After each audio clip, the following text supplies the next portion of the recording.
जय हिंद साथियों, एक बार मैं फिर से जुड़ चुका हूं आप लोगों के साथ गवर्नमेंट जॉब के नोटिफिकेशन के साथ, जो कि निकल कर आ रही है NPCIL नरोरा की तरफ से। NPCIL मतलब कि nuclear power corporation of India limited. आप यहां पर देख सकते हैं NPCIL का फुल फॉर्म, जो कि हम आपको बता दें कि इसके लिए आपको करना क्या है, आपकी एलिजिबिलिटी क्या है, आपको कैसे इस फॉर्म को फिलअप करना है, कब से फॉर्म फिलअप किया जाएगा, ये सारी जानकारी, एजुकेशनल क्वालिफिकेशन क्या होने वाली है, ये सारी जानकारी हम आपको देने वाले हैं इस वीडियो के तहत। तो आप लोग इस वीडियो में बने रहेंगे, शुरू से अंत तक ज़रूर देखेंगे। और आप लोग को अगर ये वीडियो इन्फॉर्मेटिव लगती है तो अपने दोस्तों के साथ भी शेयर कर देंगे, ताकि उन्हें भी ये जानकारी मिल सके। तो देख रहे हैं साथियों, हम NPCIL के ऑफिशियल वेबसाइट पे हैं, जहाँ पे आपको एक स्लाइड चलता हुआ दिख रहा होगा। मैं आपको वो भी दिखाने की कोशिश कर रहा हूँ। ओके, तो यहाँ पे आप रेड कलर में देख रहे होंगे, यहाँ पे एक स्लाइड चल रहा है जिसमें आप पढ़ेंगे NPCIL में नर्स या तो व्यक्तिग्राही प्रशिक्षु या तो वैज्ञानिक सहायक या तो व्यक्तिग्राही प्रशिक्षु टेक्नीशियन एवं टेक्नीशियन सी की भर्ती जो दिनांक दिया गया है, आप यहाँ दिनांक भी देख सकते हैं 16 जुलाई 2024 सुबह 10 बजे से आप इसका पंजीयन मतलब कि रजिस्ट्रेशन कर सकते हैं। ओके, तो ये आपको स्लाइड चलता हुआ दिख जाएगा NPCIL के ऑफिशियल वेबसाइट पे, जहाँ पे आप आएंगे तो हम NPCIL के ऑफिशियल वेबसाइट पे हैं, जहाँ पे हम आपको नोटिफिकेशन डाउनलोड करके दिखाते हैं कि किन किन बच्चों के लिए क्या क्या ट्रेड में सीट दी गई है और क्या क्या उनकी एजुकेशनल क्वालिफिकेशन होनी चाहिए और वो किस तरह से इस फॉर्म को फिलअप कर सकते हैं। तो चलिए हम नोटिफिकेशन को डाउनलोड करते हैं और आपको समझाने की कोशिश करते हैं। तो प्यारे साथियों, हमने इसके लिए नोटिफिकेशन को डाउनलोड कर लिया, जो कि आप लोग को nuclear power corporation of India limited NPCIL की तरफ से जारी किया गया है। ये कहाँ से जारी किया गया? तो नरोरा एटॉमिक पावर स्टेशन, जो कि आपको बुलंदशहर में स्थित है, यूपी बुलंदशहर में स्थित है। ओके, तो ये NPCIL का ऑफिशियल वेबसाइट से हमने नोटिफिकेशन को डाउनलोड किया। इस नोटिफिकेशन का आप एडवर्टीजमेंट नंबर देख सकते हैं, NAPS मतलब कि Narora atomic power station HRM 01/2024, ये आपका एडवर्टीजमेंट नंबर हो गया। ओके, इसमें आपकी बात कर ले तो ऑनलाइन आवेदन प्रारंभ होने की तिथि जो है वो 16/7/2024 से सुबह 10 बजे से आप इस फॉर्म के लिए रजिस्ट्रेशन या तो फॉर्म को फिलअप कर सकते हैं। उसके बाद ऑनलाइन आवेदन की अंतिम तिथि जो है 5/8/2024 शाम के 4 बजे इसका पोर्टल को बंद कर दिया जाएगा। ओके, तो ये आपके लिए इंपॉर्टेंट डेट थी, जो कि आपको ऑनलाइन रजिस्ट्रेशन कब से स्टार्ट होगा और अंतिम तिथि क्या है। तो इसके बाद मैं बता रहा हूँ कि किस किस पोस्ट के लिए आप लोग के लिए वैकेंसी आई NPCIL में नरोरा की तरफ से, और आपकी एजुकेशनल क्वालिफिकेशन क्या होनी चाहिए। और ITI वाले बच्चों के लिए बता दूं तो ITI वाले बच्चों को कौन कौन से ट्रेड में मौके दिए गए हैं और किन किन ट्रेड के बच्चों को मौका नहीं दिया गया है, ये सारी डिटेल में हम आपको जानकारी देने वाले। इसके लिए आप वीडियो में पूरा बने रहेंगे, ताकि आपको सारा कुछ समझ में आ जाए। तो यहाँ देख रहे हैं पदवार रिक्तियाँ या विवरण, मतलब कि पोस्ट वाइज आपको डिटेल दिया गया है कि किस किस चीज़ के वैकेंसी आप लोग को दिया गया है। तो सबसे पहले नंबर 1 में आप देख रहे हैं कि नर्स A के लिए आपको एक सीट पे वैकेंसी है, वो भी किस में? तो आपको PWD वाले बच्चों के लिए, ठीक है, मतलब कि जनरल OBC या तो SC ST वाले बच्चों को नहीं दिया गया है, डायरेक्ट PWD वाले बच्चों को दिया गया है। उसके बाद आपकी बात कर ले तो category 1 stepney trainee scientific assistant के लिए वैकेंसी जो निकली है वो 10 सीटों पर निकली है, और इसमें आपको पोस्ट वाइज मतलब कि आपकी कैटेगरी वाइज इसमें विवरण दे दिया गया है। टोटल नंबर ऑफ पोस्ट की बात करें तो टोटल नंबर ऑफ पोस्ट क्या है? तो 12 है, ठीक है। इसके आगे देखते हैं, इसके आगे जब हम आगे बढ़ रहे हैं तो इसमें दिया गया कैटेगरी 2 स्टेपनी ट्रेनी, मतलब कि जो ITI वाले बच्चे हैं उनके लिए जो सीट है वो कहीं ना कहीं 59 है, और इसमें आपको पोस्ट वाइज सारा डिटेल दे दिया गया है, जिसमें कि टोटल नंबर ऑफ पोस्ट कितना है? तो 60 टोटल नंबर ऑफ पोस्ट है। इसके बाद एक और वैकेंसी है एक्सरे टेक्नीशियन, जो कि एक सीट पर वैकेंसी निकल कर आ रही है। टोटल नंबर ऑफ पोस्ट की बात कर ले तो एक ही सीट है। तो ये आपकी नंबर ऑफ सीटें हैं, जो कि वैकेंसी कितने सीटों पर और किस किस कैटेगरी के लिए कितनी सीटें निकल कर आ रही है। इसके बाद मैं आपको आगे बताने की कोशिश करूँगा कि स्टेपनी ट्रेनिंग कैटेगरी 1 जो है उसमें साइंटिफिक असिस्टेंट को किस किस विभाग में नियुक्ति दी जाएगी। इसके लिए यांत्रिक अभियांत्रिकी मतलब कि मैकेनिकल इंजीनियरिंग को 4 सीट दिया गया है। उसके बाद इलेक्ट्रिकल इंजीनियर को 3 सीट दिया गया है, और इलेक्ट्रॉनिक्स इंजीनियर को कहीं ना कहीं 1 सीट दिया गया है। इस हिसाब से आप देख सकते हैं टोटल नंबर ऑफ पोस्ट कितने हैं। तो 9 सीट पर आपको वैकेंसी दिया गया, और PWD वाले बच्चों को 1 सीट दिया गया, जिसको मिलाकर हम कहें तो टोटल नंबर ऑफ पोस्ट 10 दिया गया। ओके, इसके बाद आगे बढ़ेंगे और आगे हम देखेंगे कि कैटेगरी 1 में स्टेपनी ट्रेनिंग साइंटिफिक असिस्टेंट को 1 में कितना सीट है। तो जो BSc से बच्चे फिजिक्स से ऑनर्स किए हुए हैं, ठीक है, फिजिक्स ऑनर्स से अगर BSc डिग्री को हासिल किए हुए हैं तो उनके लिए 3 सीट है, और यहाँ पे कैटेगरी वाइज फिर से उनका पूरा विवरण दे दिया गया है। और आगे जब चलेंगे तो टोटल नंबर ऑफ पोस्ट की बात कर ले तो टोटल नंबर ऑफ पोस्ट कितना है? तो 10 नंबर ऑफ पोस्ट है, और टोटल जब PWD वाले बच्चों को मिला लिए जाए तो टोटल नंबर ऑफ पोस्ट 12 हो जाता है। ओके, तो जो बच्चे साइंस से कहीं ना कहीं अपने डिग्री को कंप्लीट किए। अब स्टेपनी ट्रेनिंग कैटेगरी 2 के लिए बात कर लेते हैं। तो कैटेगरी 2 में जो ITI वाले बच्चे हैं जिनके लिए हमने बताया, तो ITI वाले बच्चों में फीटर ट्रेड को मौका दिया गया, इलेक्ट्रीशियन ट्रेड को मौका दिया गया और इंस्ट्रूमेंटेशन को मौका दिया गया। इसमें फीटर वाले बच्चों को 10 सीट मिला है, इलेक्ट्रीशियन वाले बच्चे के लिए 8 सीट और 12 सीट दिया गया इंस्ट्रूमेंटेशन के लिए। ठीक है, तो टोटल नंबर ऑफ पोस्ट की बात कर ले इस तरीके से, तो 13 नंबर ऑफ सीट है जो कि आप लोग को दिया गया है। इसके अलावा बात करें तो कैटेगरी 2 स्टेपनी ट्रेनी में जो ऑपरेटर होंगे उनके लिए 29 सीट निकाली गई है और total number of post ITI वाले बच्चों के लिए कितना हो जाता है, तो 59 पोस्ट हो जाता है, जिसमें कि PWD वाले बच्चों को मिलाकर हमने जो बताया था वो 60 पोस्ट हो जाते हैं। क्लियर।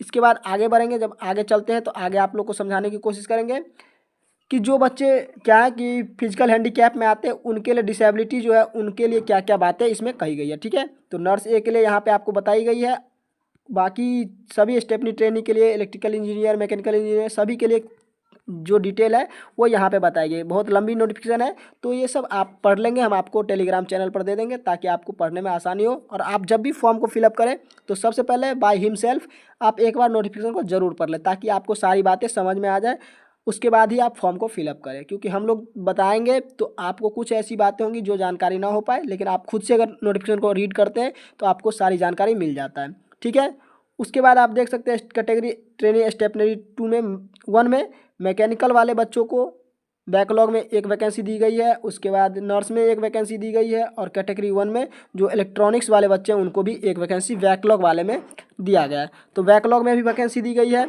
तो मतलब बल्क में वैकेंसी दिया गया है, आप देख सकते हैं।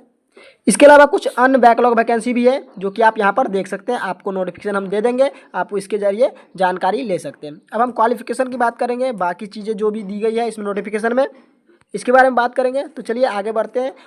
अगर इसेंशियल क्वालिफिकेशन की बात कर रहे हैं तो इसेंशियल क्वालिफिकेशन जो है हर एक पोस्ट के लिए अलग अलग क्वालिफिकेशन दी गई है। अगर आप नर्स पोस्ट के लिए अप्लाई करना चाहते हैं तो आपके पास 12th standard and diploma in nursing या तो मिड वेरीफाई होना चाहिए। ठीक है, इसके अलावा और चीज़ें आपके पास जो होनी चाहिए अगर नर्स के लिए अप्लाई करना चाहते हैं तो वो हम आपको बता दें, तो वो होनी चाहिए आपके पास BSc नर्सिंग होना चाहिए या तो आपके पास नर्सिंग सर्टिफिकेट 3 ईयर एक्सपीरियंस के साथ होना चाहिए, वो भी आप हॉस्पिटल में किसी मान्यता प्राप्त हॉस्पिटल में अगर काम किए हो तभी आपके उस एक्सपीरियंस सर्टिफिकेट को मान्यता दी जाएगी। ठीक है, उसके बाद एक और क्वालिफिकेशन चाहिए जो कि नर्सिंग असिस्टेंट क्लास 3 या तो above from the armed forces. ठीक है, तो आप किसी भी हॉस्पिटल में नर्सिंग का कोर्स किए हैं और उसका सर्टिफिकेट आपके पास हो और वो आपके उस हॉस्पिटल से वेरीफाइड हो तभी जाके आपको नर्सिंग पोस्ट के लिए एलिजिबल माना जाएगा। ठीक है, इसके बाद आपकी अगर बात कर ले कैटेगरी 1 के लिए स्टेपनी ट्रेनी साइंटिफिक असिस्टेंट जो है इसके लिए बात करें तो न्यूनतम आपको 60% मार्क्स होना चाहिए, वो भी किस में, तो BSc में। किस में होना चाहिए, तो BSc 60% होना चाहिए, वो भी फिजिक्स से। ठीक है, इसके बाद chemistry, mathematics and statics, electronics, computer science भी आपके सब्जेक्ट में इंक्लूडेड होने चाहिए तभी जाके आपको एलिजिबल माना जाएगा कैटेगरी 1 के लिए। और इसके बाद आपके पास मैथमेटिक्स इन HSC मतलब कि हाई स्कूल में 10th + 2 में होने चाहिए तभी आपको मान्यता दी जाएगी। इसके बाद आगे की बात करें, आगे की क्वालिफिकेशन देख लेते हैं हम। आगे English as one of the subject either at SSC and HSC, इसका भी आपके पास सर्टिफिकेट होना चाहिए। तो ये सारी अगर आपके पास क्वालिफिकेशन है तभी आप कैटेगरी 1 के लिए फॉर्म को फिलअप कर सकते हैं। और कैटेगरी 2 जो कि ITI वाले बच्चों के लिए, कैटेगरी 2 स्टेपनी ट्रेनिंग के लिए, तो उनके लिए SSC 10th से होना चाहिए, वो भी क्या, तो कम से कम आपको 50% मार्क्स होना चाहिए, वो भी किसमें, तो साइंस सब्जेक्ट एंड मैथमेटिक्स में होना चाहिए। अगर मैथ में और साइंस में आपके 50% से कम मार्क्स हैं तो आप इस फॉर्म को फिलअप नहीं कर पाएंगे। इसके अतिरिक्त आपको पास 2 साल का ITI सर्टिफिकेट रिलेवेंट ट्रेड मतलब कि जो भी इस नोटिफिकेशन में ट्रेड बताया गया है उस ट्रेड में होने चाहिए। वो ट्रेड क्या क्या है, तो फीटर, इलेक्ट्रीशियन एंड इंस्ट्रूमेंटेशन। ठीक है, तो इन 3 ट्रेड को कहीं ना कहीं प्रेफरेंस दिया गया है और इन 3 ट्रेड में आपके पास 2 ईयर का ITI सर्टिफिकेट होना चाहिए और 10th जो आपका होना चाहिए वो कम से कम 50 मार्क्स साइंस एवं मैथमेटिक्स सब्जेक्ट में होना चाहिए, तभी आप कैटेगरी 2 का फॉर्म फिलअप कर सकते हैं। क्लियर। इसके बाद जो कैटेगरी 2 में स्टेपनी ट्रेनी है, ऑपरेटर वाले बच्चे जो कि ऑपरेटर के लिए फॉर्म भरना चाहते हैं उनके पास क्या होना चाहिए, तो 10th + 2 होना चाहिए और science stream physics chemistry and mathematics subject में। उसके बाद आपके पास 50% मार्क्स होने चाहिए सभी सब्जेक्ट में, तभी जाके आप इस फॉर्म के लिए एलिजिबल हैं। और एक पोस्ट और थी जो कि हम आपको बता दें, एक्सरे टेक्नीशियन के लिए। तो एक्सरे टेक्नीशियन के लिए आपको 10+2 with in 60% marks in science plus 1 year medical radiograph, मतलब कि आप के पास साइंस में 1 साल का मेडिकल रेडियोग्राफ होना चाहिए और कम से कम 60% मार्क्स हो, तभी जाके आप इस फॉर्म को फिलअप कर सकते हैं। तो ये आपके पास इसेंशियल क्वालिफिकेशन थी और इसेंशियल क्वालिफिकेशन को आप इस तरीके से अपने पास रखेंगे तभी इस फॉर्म को फिलअप कर सकते हैं। इसके बाद आपकी पे स्केल की बात कर ले, पे स्केल क्या दिया जाएगा आपको। तो अगर श्रेणी 1 में आप फॉर्म भरना चाहते हैं, मतलब कैटेगरी 1 में, स्टेपनी ट्रेनिंग कैटेगरी 1 में, तो आपको 24,000 से लेकर के 26,000 तक के लिए आपको पोस्ट दिया जाएगा। ठीक है। फिजिकल में भी कुछ चीज़ों की बात कही गई है, जो कि आपकी लंबाई होनी चाहिए तो 160 सेंटीमीटर चाहिए, तथा न्यूनतम वजन जो है आपका वेट कम से कम 45 से 46 kg के बीच में आपका वेट होना चाहिए, तभी जाके आप इस फॉर्म को भर सकते हैं। ठीक है। उसके बाद आगे की बात बता दें, तो आगे जब कैटेगरी 2 के लिए जब ITI वाले बच्चों की बात करें तो उनका लंबाई जो है 160 सेंटीमीटर होना चाहिए और 45 से 46 kg वजन उनके शरीर में होना चाहिए, तभी जाके उनको इस फॉर्म के लिए प्रेफर किया जाएगा। मतलब कि आपकी फिजिकल फिटनेस भी देखी जाएगी। अगर फिजिकल फिट नहीं है तो आपको कहीं ना कहीं डॉक्यूमेंट वेरिफिकेशन के टाइम आपको छांट दिया जाएगा। तो इसका जो पे स्केल होगा वो 20,000 से लेकर 22,000 के बीच में फर्स्ट ईयर और सेकेंड ईयर 22,000 के अप्रॉक्स चला जाएगा। तो मतलब प्रति ईयर आपको कहीं ना कहीं इंक्रीजमेंट देखने को मिलेगा, प्रमोशन देखने को मिलेगा, तो ये आपके लिए बेनिफिट की चीज़ है। उसके बाद नर्स ए में देख लेते हैं, तो 18 से 30 वर्ष के लोग भर सकते हैं और उनका जो पे स्केल होने वाला है वो 44,900 रुपया होने वाला। ठीक है, जो कि प्रारंभिक लेवल 7 में आपका वेतन होगा। ठीक। उसके बाद आगे की बात करें तो बाद अगर कैटेगरी 1 की एज देख ली जाए तो 18 से 25 वर्ष वाले लोग भर सकते हैं। इसके बाद कैटेगरी 2 के लिए अगर एज देखा जाए तो कैटेगरी 2 वाले बच्चों के लिए एज 18 से 24 रखा गया है। और फिर जाके आप अगर एक्सरे वाले डिपार्टमेंट में जाएंगे तो 18 से 25 वर्ष का एज रखा गया है। उसके बाद लेवल देख लेते हैं कि किनका क्या लेवल होने वाला, जो कि हम आपको बता देते हैं। अगर आप नर्स पोस्ट के लिए अप्लाई करते हैं तो आपका लेवल 7 होने वाला पेमेंट के लिए, और जो कि पे मैक्सिमम है वो 44,900 से स्टार्ट होने वाला। स्टार्टिंग तो होगा आपका 22,000 से और वो हाईएस्ट कहाँ तक जा सकता है तो 67,350 तक आपको स्टार्टिंग में दिया जा सकता है। उसके बाद आप साइंटिफिक असिस्टेंट बी के लिए अगर फॉर्म को फिलअप करते हैं तो उनको लेवल 6 का वेतन दिया जाएगा, जो कि 35,400 से लेकर 53,100 के बीच में आता है। टेक्नीशियन बी जो कि ITI वाले बच्चे हैं उनके लिए बात करें तो 21,700 से लेकर 32,550 तक होता है। और एक्सरे डिपार्टमेंट की बात करें एक्सरे टेक्नीशियन के लिए तो 25,500 से लेकर 38,250 तक आपका सैलरी होने वाला है। तो ये आपका पे स्केल है, जो कि आपको लेवल वाइज भी यहाँ पे दिखाया गया। तो लेवल वाइज भी आप समझ लेंगे कि 7 लेवल से लेकर 4 लेवल के बीच में आपका पे स्केल होने वाला है। सबसे ज़्यादा पे स्केल की बात करें तो नर्स लेवल की पे स्केल है, जो कि आपको कहीं ना कहीं 67,350 तक देखने को मिलने वाला है। ओके, तो ये पे स्केल था। उसके बाद आपको जो अलाउंस दिए जाएंगे, छूट दिए जाएंगे, वो आपको ट्रांसपोर्ट अलाउंस दिया जाएगा, फिर जाके हाउस रेंट अलाउंस दिया जाएगा। उसके बाद आप साइट लोकेशन अलाउंस भी ले सकते हैं और प्रोविजनल अपडेट अलाउंस भी आपको दिया जाएगा, ये भी NPCL के तरफ से। ओके, तो ये सारी अलाउंस आप लोग ले सकते हैं अगर आप सिलेक्टेड हो जाते तब। उसके बाद कर्मचारी के लिए लाभ जो होने वाला है वो लाभ सारी देख सकते हैं। लेवल एंड लेवल इन्हेंसमेंट, मतलब कि आपकी लेवल पे लेवल जब बढ़ेगी तो आपका पे लेवल भी बढ़ने वाला है। उसके बाद आपको लेवल पे रिलीफ अलाउंस, मतलब कि आपको छुट्टी भी दिया जाएगा बीच बीच में।